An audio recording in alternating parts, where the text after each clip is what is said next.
Lovely good evening and welcome to Camnet TV main news today, the 2nd of September in the year 2025. Let's now take a look at the news headlines. 78-year-old retired police officer appeals for support as he struggles with mobility. CTPD warns government against export tax suspensions and calls for local value addition in mining. Basic needs basket remains out of reach for most Zambian families, says JCTR.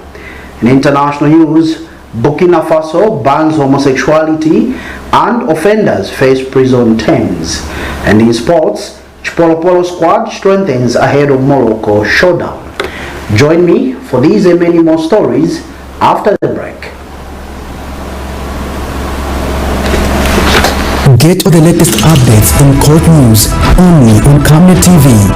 We take you and make you feel part of the court sessions through our in-depth coverage of the adjudication process. Get informed on those who have been arrested, delayed and denied the police bond or bail victims, persons taking plea, court adjournments, verdicts, and those administration issues in the judiciary. You can also follow and give us a like on our social media platforms, Camnet TV, not just another channel.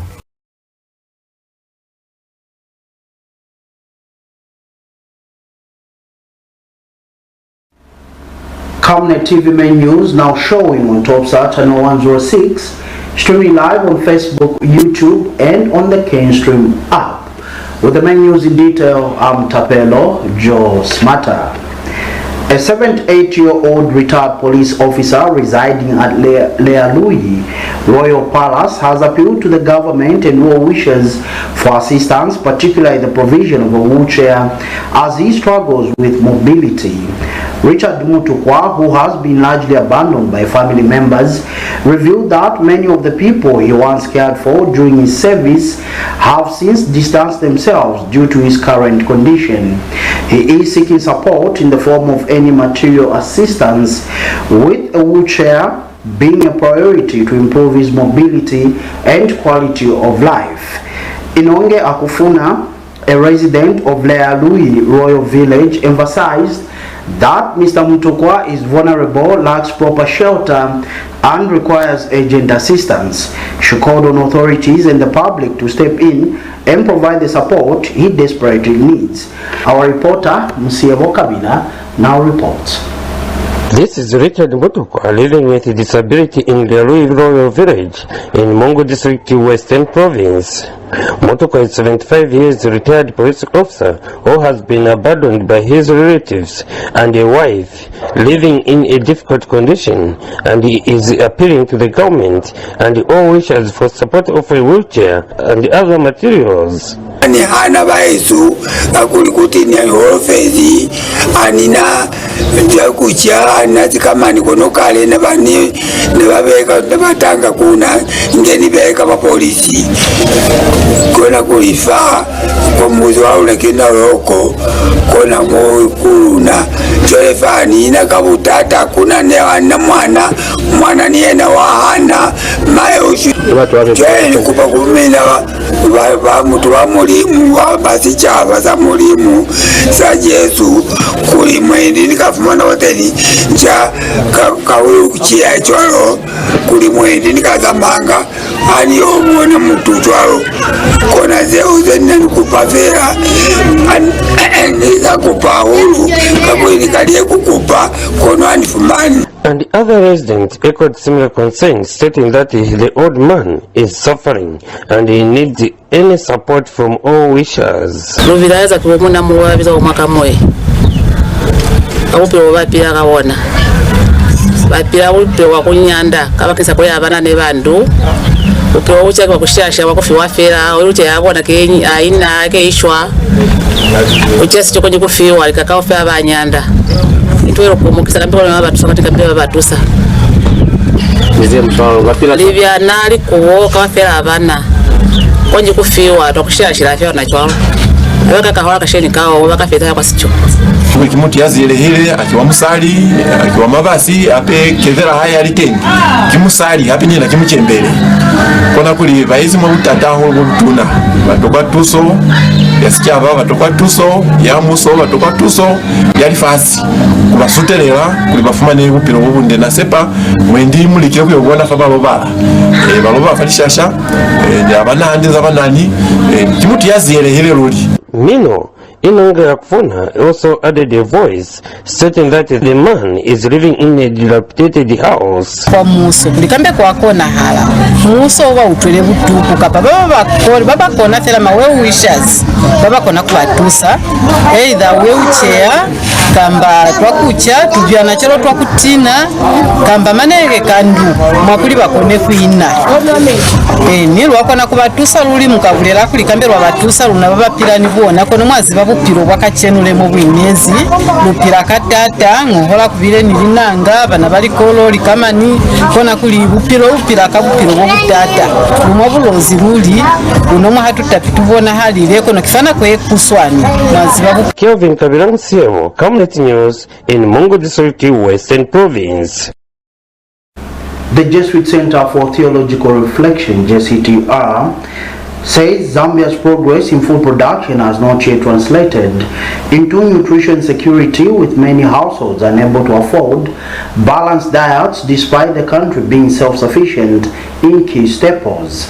Releasing its August 2025 Basic Needs and Nutrition Basket (BNNB) for Lusaka, JCTR revealed that the cost of living for a family of 5 stood at 11,432 kwacha, 0.17 in Way, a slight reduction from July's 11,602 kwacha, 0.45 in Way. The decline is mainly due to lower prices of some non-food items, including charcoal. However, the overall basket remains far higher than the average household income of 5,342 kwacha to meet their nutritional needs. JCTR Social and Economic Development Program Officer Lukwesa Msonda says the BNNB showed that while Zambia produces enough calories, averaging 2,340 calories per person daily from staples like maize and cassava, critical nutrient gaps still persist. Adequate food production, but poor families still struggle to afford nutritious diets. The Jesuit Center for Theological Reflection's Basic Needs and Nutrition Basket for a family of 5 in Lusaka stood at 11,432 kwacha in August, dropping from 11,602 kwacha in July, representing a reduction of 170 kwacha. This decline was driven primarily by a notable decrease in the cost of essential non-food items, which fell by 154 kwacha, while the cost of basic essential food items saw a marginal reduction of 16 kwacha. Among the food commodities, there were some significant price increases in vegetables, chicken, and fresh milk. Conversely, the largest decreases were recorded in the prices of carpenter, other fruits, and beef. Under the non-food items section, the price of a 90 kg bag of charcoal decreased by 76 kwacha. These shifts reflect ongoing volatility in both food and non-food commodities, underscoring the need for continued monitoring of household affordability, primarily in urban areas. Despite some minor fluctuations, the overall price of the BNNB remains significantly above the average income level of 5,342 kwacha for most Zambian households. As a result, families are struggling to access a full range of food and non-food essentials necessary for a dignified standard of living. According to the Ministry of Agriculture's Food Balance Sheet report from 2019 to 2023, released last month, Zambia produces enough calories, primarily from staples like maize and cassava.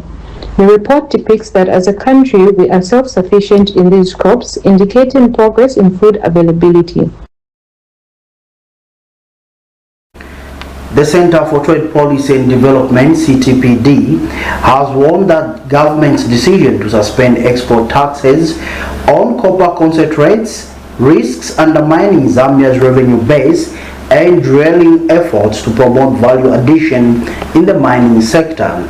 In June 2025, government issued statutory instrument SI number 47, allowing selected companies to export copper concentrates tax-free until October. Earlier in January, SI number 4 of 2025 had suspended export taxes on gold, silver, and other precious minerals, including gemstones. CTPD says these shifts are inconsistent with Zambia's long-term economic interests. CTPD Research Associate for Extractives, Dr. Stephen Kambani, notes that copper is Zambia's main foreign exchange earner and warned that exempting more than 255,000 metric tons of concentrate from the tax could cause significant losses to the treasury. He adds that the measure is particularly difficult to justify because Zambia already has over 3 million metric tons of smelting capacity, making local processing feasible. Dr. Kambani has further urged government to resist pressure from multinational companies and instead enforce policies that promote local content, beneficiation, and value addition. Moving on in the news, the Community Action Against Corruption CAAC has welcomed the 3-year jail sentence with hard labor slapped on former Lusaka Province Minister Bowman Lusambo, but says the punishment exposes glaring double standards in Zambia's fight against corruption. CAAC Chief Executive Officer Brighton Tembo says it is troubling that while Lusambo was under a stiff sentence, individuals linked to the current administration who were convicted of illegality, including mining sugilite in Wapula Province, received only 5-month prison terms and fines of about 2,000 kwacha.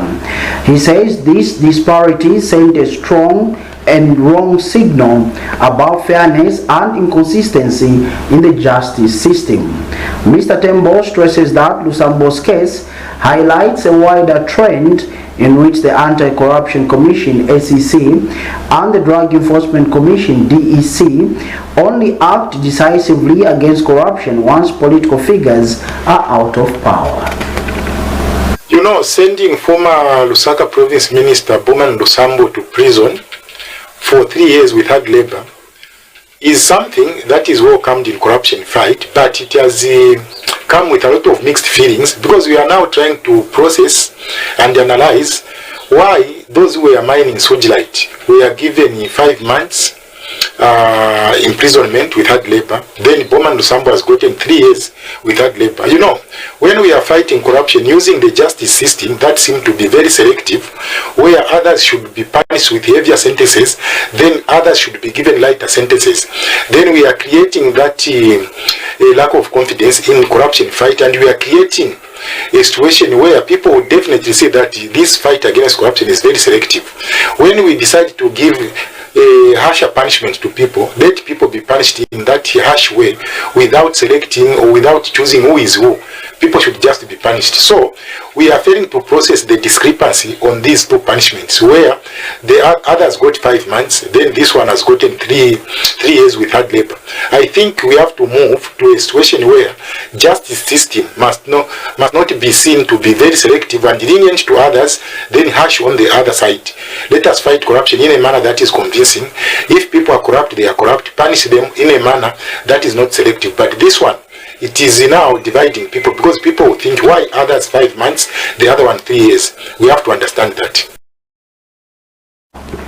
The National Freedom Front (NFF) says it will tomorrow, September 3rd, 2025, hold a peaceful protest at the Ministry of Foreign Affairs in Lusaka, calling for the immediate closure of Zambia's newly opened Israeli embassy. Speaking during a media briefing today, NFF Secretary General Harry Simuntala said the party is urging Israel to comply with provisional measures ordered by the International Court of Justice (ICJ) before the embassy continues operating. Mr. Simuntala emphasized that Zambia should not establish diplomatic relations with a government whose leaders have been declared international criminals. He argued that proceeding with the embassy's operations without adherence to ICJ directives would contravene international law. The Secretary General further disclosed that the Zambia Police Service has yet to respond to the party's formal notice of intent to hold the peaceful protest, raising concerns about potential logistical support and security arrangements. Then, what is our demand? What is it that we are demanding for? That people might be asking that we are demanding for.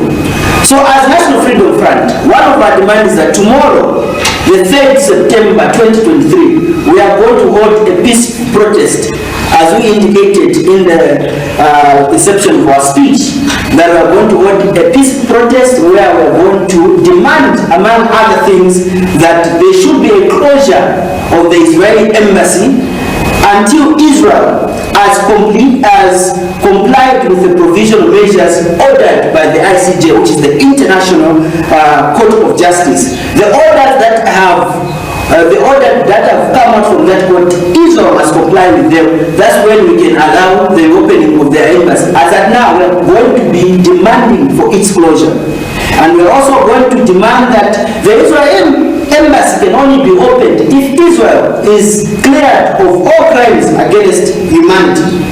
Because as Zambia, we cannot be a country that normalizes diplomatic relations with a regime whose leaders have been declared as international criminals.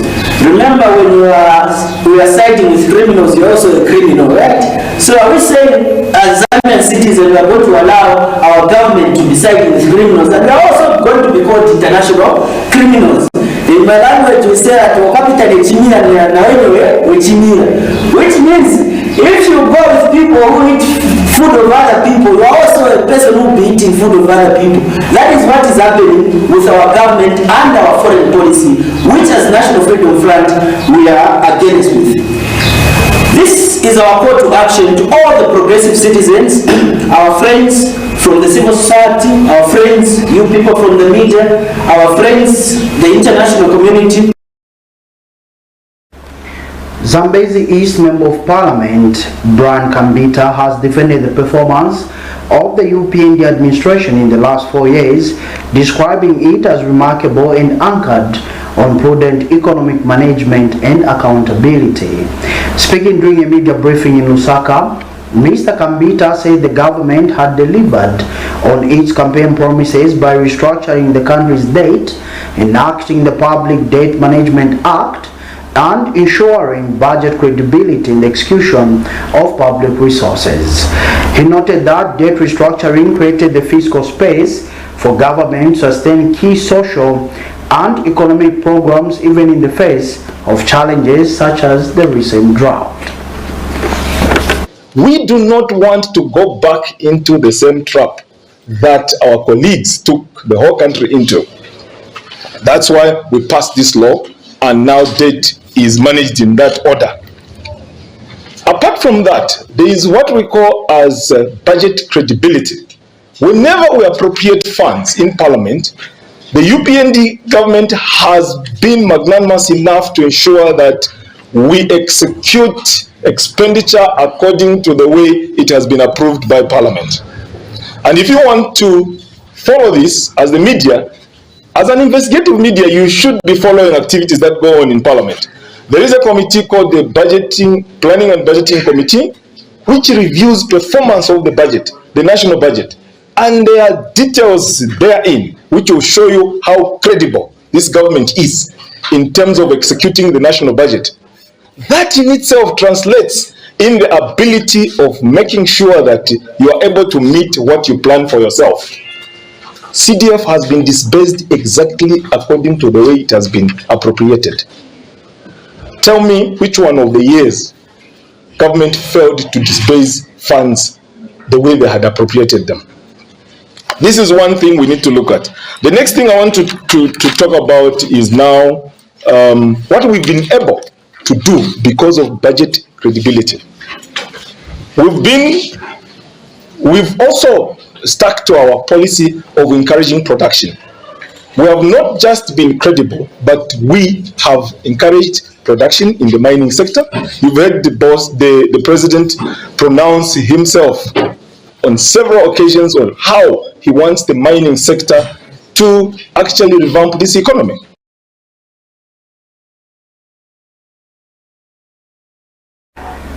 The Commuter Rights Association of Zambia has raised concern over the continued overcharging, overloading and insecurity being experienced by passengers at major bus stations in Lusaka. Association President Aaron Kamuti says passengers are being forced to pay double fares during peak hours, with charges arising from the normal 15 kwacha or 20 kwacha to as high as 30 kwacha. He says operators are disregarding legal seating capacity by overloading buses, exposing passengers to both discomfort and safety risks. The association is now appealing to the Zambia police to intensify patrols at hotspots such as Kulima Tower, Freedom Way and City Market, where most of these incidents are happening. Mr. Kamuti states that the lack of security and lighting at these facilities has left commuters, especially women, vulnerable to attacks in the night. It has come to our attention that at peak hours, especially in the evenings, passengers are experiencing shortage of transport and they are being harassed and overcharged. So we want to take a keen interest to see to it that we protect the interests of the passengers, especially the women folks. We are appealing to the police. They must take charge, start patrolling these areas, the Korima Tower, near Korima Tower, Freedom Way and City Market. This is where this is happening. And on top of that, passengers are being overloaded. Instead of the 4-4, the normal seating capacity, they are going beyond that. And where one is supposed to pay 15 kwacha or 20 kwacha, they are adding up a 5 kwacha. For example, 15 miles you pay 30 kwacha or 25. Matero you pay 20 kwacha. So this is overcharging. That's a very serious offense. Overcharging a passenger is a very serious offense. We are appealing to the passengers also to start writing down the fleet numbers of these vehicles and number plates. And also we want the operators who are so much into this business, especially those who are demanding from their bus drivers that they must park their vessels by 18 hours. I think that's not being fair. We have our general membership, the passengers who work in different institutions like ShopRite, Pick and Pay, they knock off late. So for one fetching a bus maybe around 21 hours, it's becoming very difficult. So these are the people we should look at, and other people working for other institutions who are knocking off late hours. They cannot afford to book a taxi. Their own mode of transport is a public passenger bus. So if we park a bus at 18 hours, I think that's not being fair.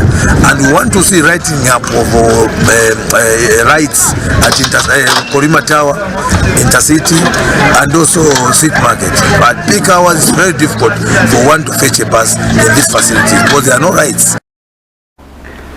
The Small Medium Enterprise Association of Zambia has urged the Ministry of Small and Medium Enterprises to intensify support for small businesses, saying many are struggling to survive amid the current economic downturn. Association Director Ngobola Chengelo has expressed concern that rising operational costs, inflation and limited access to finance are threatening the survival of small and medium enterprises across the country. He says immediate intervention is needed to prevent closures and job losses, particularly in sectors where small businesses form the backbone of the economy. So you have to make it an act of parliament. That's when you strengthen that ministry. That ministry needs an act of parliament to protect the small business owners, because eventually we can't always be small and medium. We have to now be bigger than that. But the same way they treated these so-called foreign investors when they came in as supreme ventures, they give them a tax break of 5 years. After 5 years, they change the name to come to some other name. The same incentives they were giving those companies now should be now an act of parliament. where they would say certain, not these small things you are talking about, 20%. 20%, it should be 80% for the Zambian people. That will force people to invest in most of these small businesses. There will be people who want to be selling their pumps to, say, Rumwana, and we don't manufacture pumps. Because you have put in that discriminatory clause, right? They will approach Zambia and say, can we work together because we want to supply pumps in the mines? That way you retain some of the money. It's not just about benefiting our members, it's about even wealth retention in the country. Yeah? You can't just be announcing profits, oh, the mines have made so much profit, billions of dollars and whatnot. But what about your people? Residents of Machuv area in the Mulunga district, Western Province, are appealing to government to dig up hand pumps or boreholes in the area, citing long distances of 15 to 20 kilometers to access clean and safe drinking water. One of the residents, Nyambe Study, said most villagers in the area have to walk for a long distance to fetch their drinking water. Stali further said some water wells dry up due to climate change, a situation that makes it more challenging for women and the less privileged who cannot walk long distances. A comment from the Mulunga local authority proved futile during press time as his mobile phone went unanswered. You are still watching main news on Camnet TV. We now take a break, but join us for more news after the break.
Enjoy the benefits of an instant loan with us ranging from 1,000 kwacha to 750,000 kwacha paid express once collateral is viewed, valued and verified. Call us on 0763 595 359 or 0779 432 993. Classified Financial Express, here as your financial friend.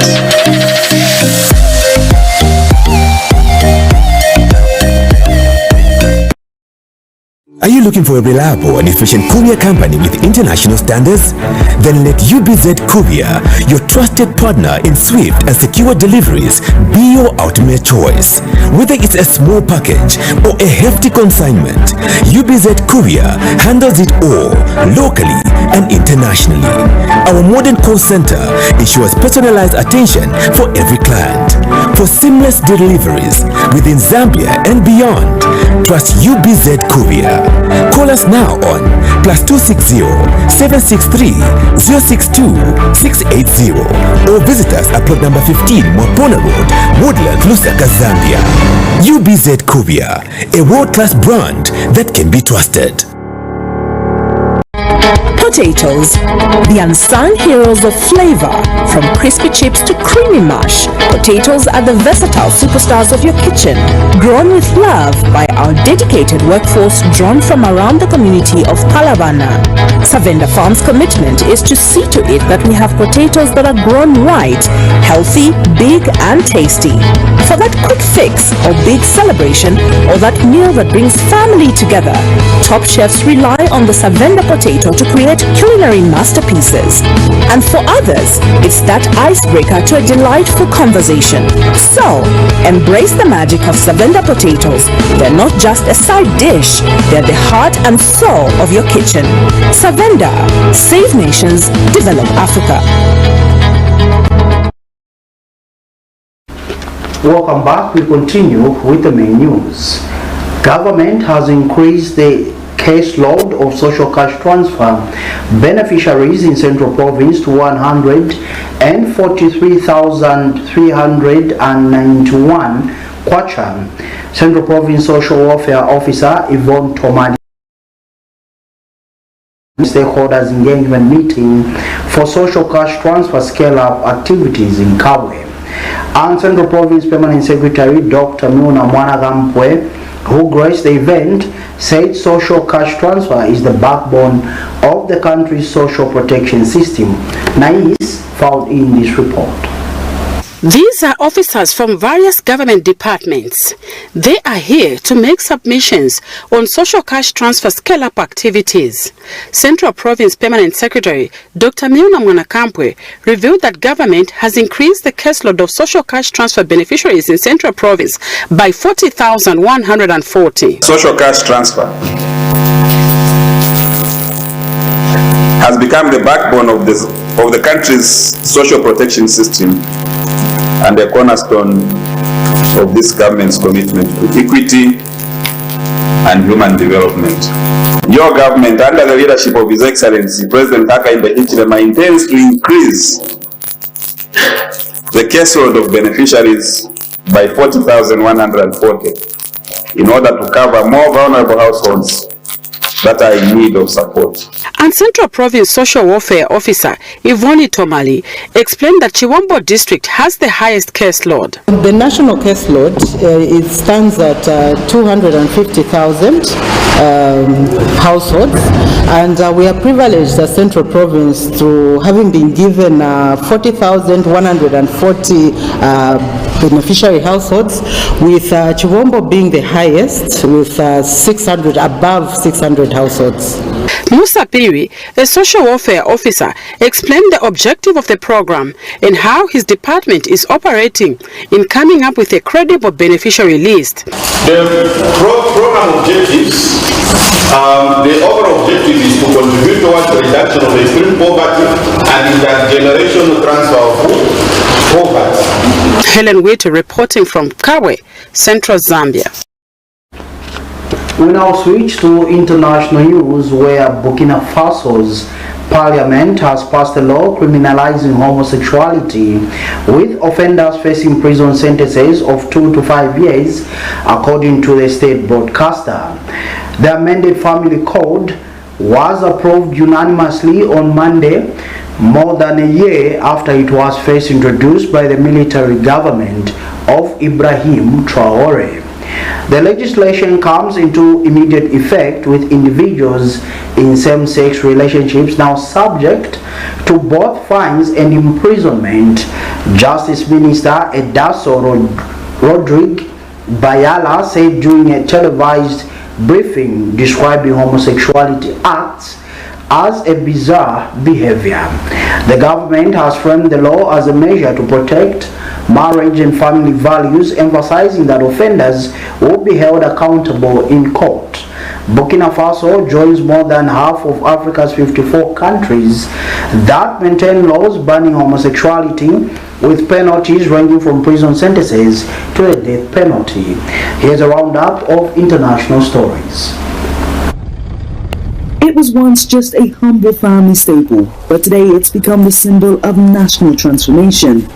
Lesotho has chosen the potato as its priority crop under the One Country, One Priority Product Initiative at the UN, a bold move towards food security, resilience and agricultural growth. What motivated Lesotho to engage and participate in the program is that we had already, for a number of years, researched, and through that research we realized that there is a product that we can grow in Lesotho that can contribute to agricultural growth and agricultural transformation, and that product is the potato.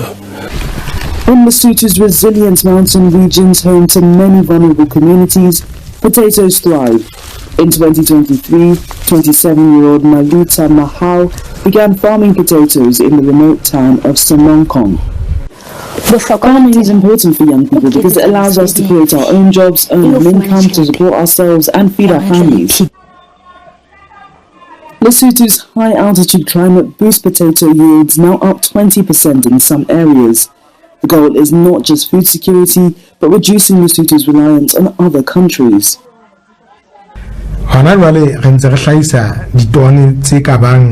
Currently, we produce about 9,000 tons of potatoes each year, but within the next 2 years, we aim to increase production to 24,000 tons. This will greatly help us reduce our reliance on importing food products and seeds from neighboring countries. In this way, potato farming can help bring back our people who left the country.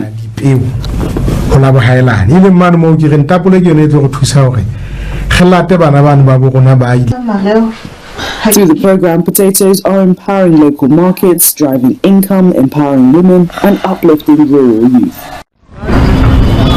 Guinea relaxed restrictions on the media by reversing a decree banning the coverage of political party activities.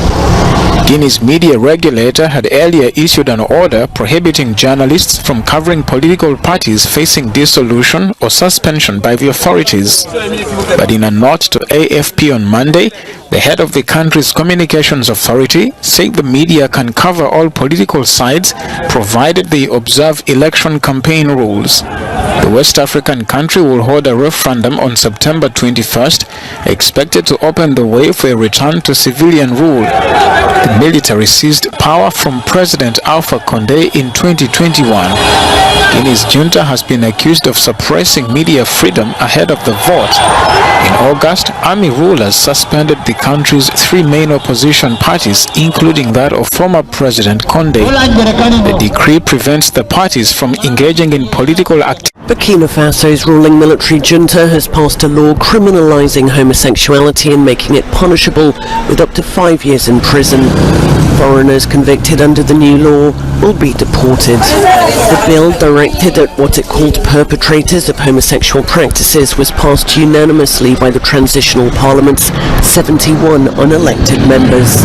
It's part of broader reforms regarding family and citizenship legislation. Homosexuality is banned in about 30 other African nations. Burkina Faso's neighbour and close ally Mali, which is also ruled by a military junta, passed a similar law in November. There's been growing opposition to LGBTQ+ rights in Uganda and Ghana, both of which have tightened anti-gay legislation in recent years. In Uganda, so-called aggravated homosexuality can be punishable by death, while engaging in same-sex relations can carry a life sentence. Since taking power in a 2022 coup, Burkina Faso's military leaders have launched sweeping reforms, including postponing elections that were expected to restore civilian rule.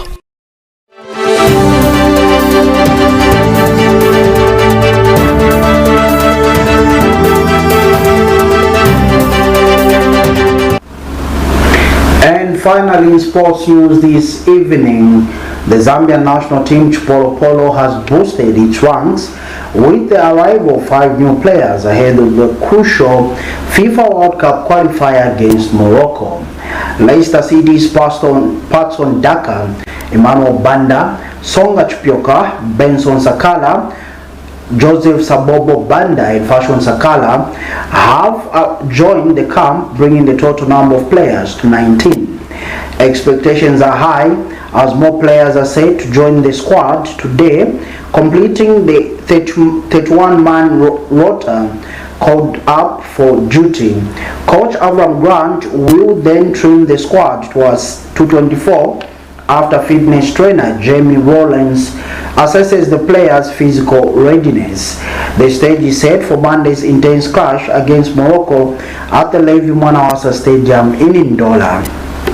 The Atlas Lions will be looking to make their mark, but the Chipolopolo are determined to put up a fierce fight.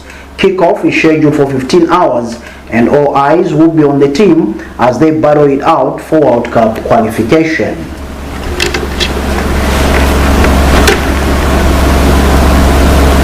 We can only wish the Chipolopolo all the best as they face Morocco on Monday. And that sporting item brings us to the end of this edition of Main News on Camnet TV. But before we go, we take a recap of stories that made headlines. 78-year-old retired police officer appeals for support as he struggles with mobility. CTPD warns government against export tax suspensions and calls for local value addition in mining. Basic needs basket remains out of reach for most Zambian families, says JCTR. Burkina Faso bans homosexuality. Offenders face prison terms. Chipolopolo squad strengthens ahead of Morocco showdown.